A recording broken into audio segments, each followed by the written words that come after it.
আসসালামু আলাইকুম, সবাইকে স্বাগত জানাচ্ছি বিডি দর্পণের নিয়মিত আয়োজন আজকের দুনিয়ায়। আপনাদের সঙ্গে আছি আমি তাসনিম হোসাইন। চলুন জেনে নেওয়া যাক সারা বিশ্বে এ পর্যন্ত ঘটে যাওয়া প্রধান খবরগুলো। ভারত যুদ্ধ চাপিয়ে দেওয়ার চেষ্টা করলে তার কঠোর জবাব দেয়া হবে বলে হুঁশিয়ারি দিয়েছেন পাকিস্তান সেনাবাহিনীর শীর্ষস্থানীয় কর্মকর্তারা। ভারত অধিকৃত কাশ্মীরের পেহেলগামে হামলা ঘিরে দুই দেশের মধ্যে চলমান উত্তেজনায় শুক্রবার এমন হুঁশিয়ারি দেওয়া হয়। পাকিস্তানের আইএসপিআর এক সংবাদ বিজ্ঞপ্তিতে জানিয়েছে, শুক্রবার রাওয়ালপিন্ডি শহরে পাকিস্তানের সামরিক বাহিনীর বিভিন্ন কোরের কমান্ডারদের সম্মেলনে বিশেষ অধিবেশনে সভাপতিত্ব করেন সেনাপ্রধান জেনারেল আসিম মনির। এ সময় সামরিক বাহিনীর শীর্ষস্থানীয় কর্মকর্তারা বিদ্যমান ভূকৌশলগত পরিস্থিতি নিয়ে বিস্তৃত পর্যালোচনা করেন। আইএসপিআর এর বিজ্ঞপ্তিতে বলা হয়, সম্মেলনে শান্তি, স্থিতিশীলতা ও সমৃদ্ধির প্রতি পাকিস্তানের প্রতিশ্রুতির কথা পুনর্ব্যক্ত করেন। সামরিক বাহিনীর শীর্ষস্থানীয় কর্মকর্তারা স্পষ্ট করে বলেন যে যুদ্ধ চাপিয়ে দেওয়ার যে কোনো চেষ্টার জবাব দেওয়া হবে এবং এই জবাব হবে কঠোর। পাশাপাশি পাকিস্তানের জনগণের আকাঙ্ক্ষার প্রতি যে কোনো মূল্যে সম্মান জানানো হবে। পাকিস্তানের আইএসপিআর জানায়, পরিস্থিতি অস্থিতিশীল করতে ভারত সরকার ইচ্ছাকৃতভাবে যে চেষ্টা চালিয়ে যাচ্ছে তা দৃঢ় সংকল্পের সঙ্গে মোকাবেলা করা হবে এবং পরাজিত করা হবে। এদিকে পাকিস্তানের আজাদ কাশ্মীরে ভারত সীমান্তবর্তী অঞ্চলের বাসিন্দাদের 2 মাসের খাবারের মজুদের নির্দেশনা দেওয়া হয়েছে। আজাদ কাশ্মীরের প্রধানমন্ত্রী চৌধুরী আনোয়ারুল হক শীর্ষস্থানীয় সংবাদ মাধ্যমকে বলেছেন, সীমান্ত রেখার কাছের 13টি নির্বাচনী এলাকার মানুষকে 2 মাসের খাবার মজুদ করতে বলা হয়েছে। এছাড়াও এই এলাকাগুলোর মানুষের খাবার, ঔষধ এবং অন্যান্য প্রয়োজনীয় জিনিসের যোগান নিশ্চিত রাখতে 100 কোটি রুপির ফান্ড গঠন করা হয়েছে।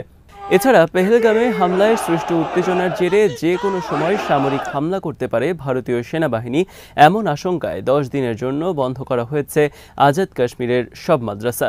যদিও পাকিস্তানের কর্মকর্তারা দাবি করেছেন, গরম বেড়ে যাওয়ার কারণে মাদ্রাসাগুলো ছুটি দেওয়া হয়েছে। তবে রয়টার্সের এক প্রতিবেদনে বলা হয়েছে, ভারতের হামলার টার্গেট হতে পারে এসব মাদ্রাসা, যে কারণে এই পরিস্থিতিতে 10 দিনের জন্য ছুটি দেওয়া হয়েছে।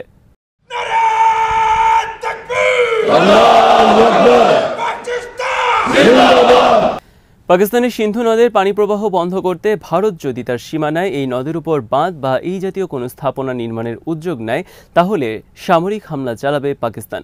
দেশের প্রতিরক্ষা মন্ত্রী খাজা মোহাম্মদ আসিফ এই সতর্কবার্তা দিয়েছেন।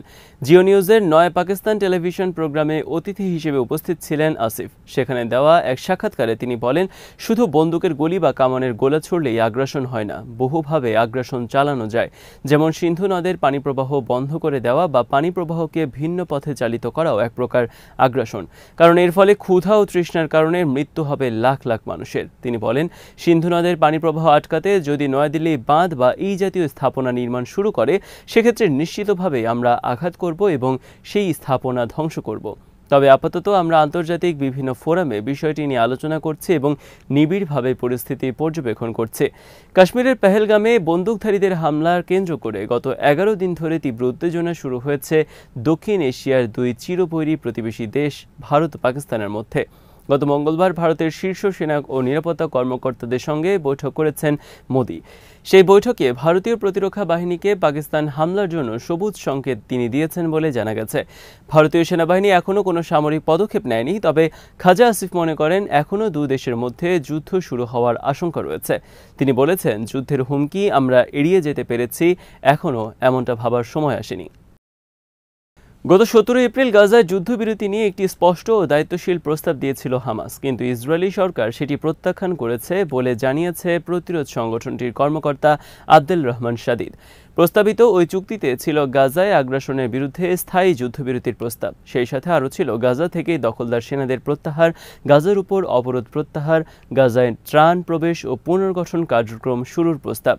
বিপরীতে একসাথে হামাসের হাতে থাকা সব ইসরায়েলি পণবন্দীকে মুক্তি দেওয়া হবে।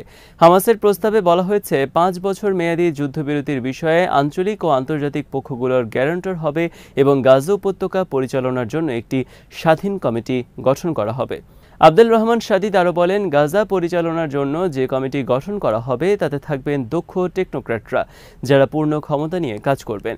এর আগে দেয়া মিশরের প্রস্তাবটির আলোকে হামাস গাজা শাসন বিষয়ক প্রস্তাব দেয়। শাদিদ বলেন, হামাস কর্মকর্তারা যুদ্ধবিরতি ও বন্দি বিনিময় নিয়ে দৌড়ঝাঁপ করলেও ইসরায়েলি সরকার তা প্রত্যাখ্যান করেছে।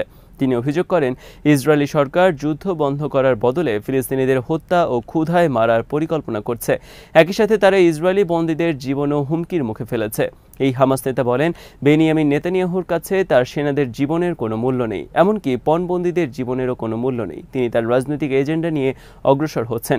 এই যুদ্ধ শুধুমাত্র ইসরায়েলের লোকসানের পাল্লা ভারী করছে জেনেও নেতানিয়াহু থামতে চাইছেন না। সৌদি আরবের কাছে 1000 AIM 120 C8 মাঝারি পাল্লার এয়ার টু এয়ার ক্ষেপণাস্ত্র বিক্রির সিদ্ধান্ত নিয়েছে যুক্তরাষ্ট্র। এই 1000 ক্ষেপণাস্ত্রের সম্মিলিত মূল্য $350 কোটি।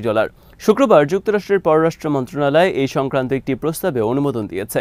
এক প্রতিবেদনে ব্রিটিশ বার্তা সংস্থা রয়টার্স জানায়, সম্প্রতি 1000 AIM 120 C8 ক্ষেপণাস্ত্র, 50টি আমরাম গাইডেন্স সেকশন সহ বিভিন্ন যুদ্ধাস্ত্র ও সামরিক সরঞ্জাম কিনতে যুক্তরাষ্ট্রকে প্রস্তাব দিয়েছিল সৌদি।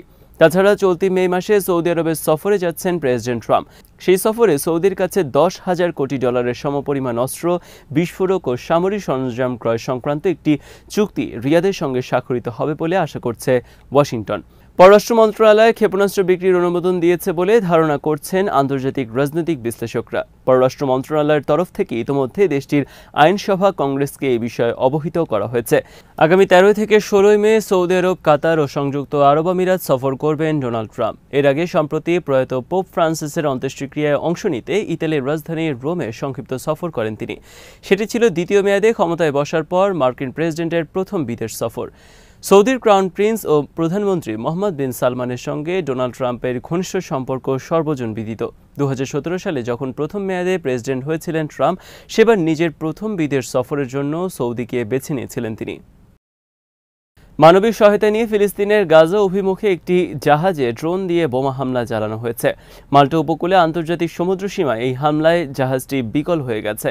মানবিক সহায়তা আয়োজনকারী সংগঠন ফ্রিডম ফ্লোটিলা কোয়ালিশন এক বিবৃতিতে এই তথ্য জানায়। হামলার জন্য ইসরায়েলকে দায়ী করে সংগঠনটি বলছে, নিরস্ত্র বেসামরিক জাহাজটির সম্মুখভাগে সশস্ত্র ড্রোন দিয়ে 2 বার হামলা চালানো হয়েছে।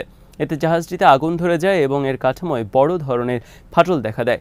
তবে এই বিষয়ে ইসরায়েল কোনো মন্তব্য করেনি। ত্রাণবাহী জাহাজটি বর্তমানে মাল্টা উপকূল থেকে 14 নটিক্যাল মাইল দূরে অবস্থান করছে।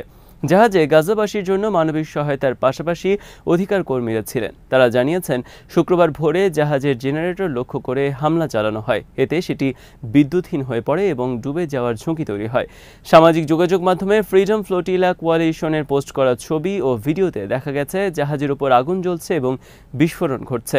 জাহাজে 12 জন নাবিক ও 4 জন বেসামরিক নাগরিক ছিলেন বলে জানিয়েছে মাল্টা সরকারের এক বিবৃতি। তারা সবাই সুস্থ আছেন। জাহাজটিকে সহায়তা করতে কাছাকাছি থাকা একটি টাগ বোটকে নির্দেশ দেওয়া হয়েছে বলেও মাল্টা সরকারের ওই বিবৃতিতে উল্লেখ করা হয়। ফ্রিডম ফ্লোটিলা কোয়ালিশন জানিয়েছে, 21টি দেশের অধিকার কর্মীরা জাহাজটিতে ছিলেন। ইসরায়েলের বেআইনিভাবে গাজা অবরোধ করে সেখানে হত্যাযজ্ঞ চালানোর প্রতিবাদ এবং গাজাবাসীর জীবন রক্ষার জন্য অত্যন্ত প্রয়োজনীয় সহায়তা পৌঁছে দেওয়ার লক্ষ্যে তারা যাত্রা করেছিলেন। ফ্রিডম ফ্লোটিলা কোয়ালিশনের বিবৃতিতে বলা হয়েছে, গাজায় চলমান অবরোধ ও আন্তর্জাতিক সমুদ্র সীমায় আমাদের বেসামরিক জাহাজে বোমা হামলা সহ আন্তর্জাতিক আইন লঙ্ঘনের জবাব চাইতে ইসরায়েলি রাষ্ট্রদূতদের অবশ্যই তলব করতে হবে। যুদ্ধবিরতি লঙ্ঘন করে গত মার্চের মাঝামাঝি থেকে গাজায় আবারও সামরিক অভিযান শুরু করে ইসরায়েল। এরপর 2 মাস ধরে উপত্যকাটি কঠোরভাবে অবরোধ করেছে দেশটি। গাজায় তারা কোনো খাবার, জ্বালানি, ঔষধ সহ জীবন রক্ষাকারী অন্যান্য জিনিসপত্র নিতে দিচ্ছে না। ইসরায়েলের বিমান বাহিনী এবার সিরিয়ার প্রেসিডেন্ট প্রাসাদের কাছে হামলা চালিয়েছে। বার্তা সংস্থা এপি জানিয়েছে, সিরিয়ার রাজধানী দামেস্কের কাছে সরকারপন্থী বন্দুকধারী ও সংখ্যালঘু দ্রুজ সম্প্রদায়ের মধ্যে কয়েকদিন ধরে চলা সংঘর্ষের পর এই হামলা চালানো হলো। শুক্রবারের হামলাটি এই সপ্তাহে সিরিয়ায় ইসরায়েলের দ্বিতীয় হামলা এবং প্রেসিডেন্ট প্রাসাদের কাছে একটি অঞ্চলে হামলা দেশটির নতুন নেতৃত্বের জন্য একটি কঠোর সতর্কবার্তা বলে ধারণা করা হচ্ছে। ইসরায়েলি সেনাবাহিনী জানিয়েছে, দামেস্কে প্রেসিডেন্ট হুসেইন আল শারার প্রাসাদের এলাকা সংলগ্ন এলাকায় যুদ্ধবিমানগুলো হামলা চালিয়েছে। তবে বিবৃতিতে এই বিষয়ে বিস্তারিত কিছু জানানো হয়নি। নেতানিয়াহু ও প্রতিরক্ষামন্ত্রী ইসরায়েল কাটজ বলেছেন, এই হামলা সিরিয়ার নেতাদের প্রতি একটি বার্তা। তারা বলেন, এটি সিরিয়া সরকারের প্রতি একটি স্পষ্ট বার্তা। আমরা দামেস্কের দক্ষিণ দিক থেকে সেনা প্রত্যাহার ও দুরুজ সম্প্রদায়ের কোনো বিপদ হতে দেব না। সিরিয়া সরকারপন্থী গণমাধ্যমগুলো জানিয়েছে, পিপলস প্যালেসের কাছে শহরটির পাশের একটি পাহাড়ে এই হামলা চালানো হয়। আজ এখানেই শেষ করছি। সবাই ভালো থাকুন, সুস্থ থাকুন আর দেখতে থাকুন বিডি দর্পণ। চ্যানেলটি ভালো লাগলে সাবস্ক্রাইব করুন, সংযুক্ত থাকুন আমাদের ফেসবুক পেজে। আল্লাহ হাফেজ।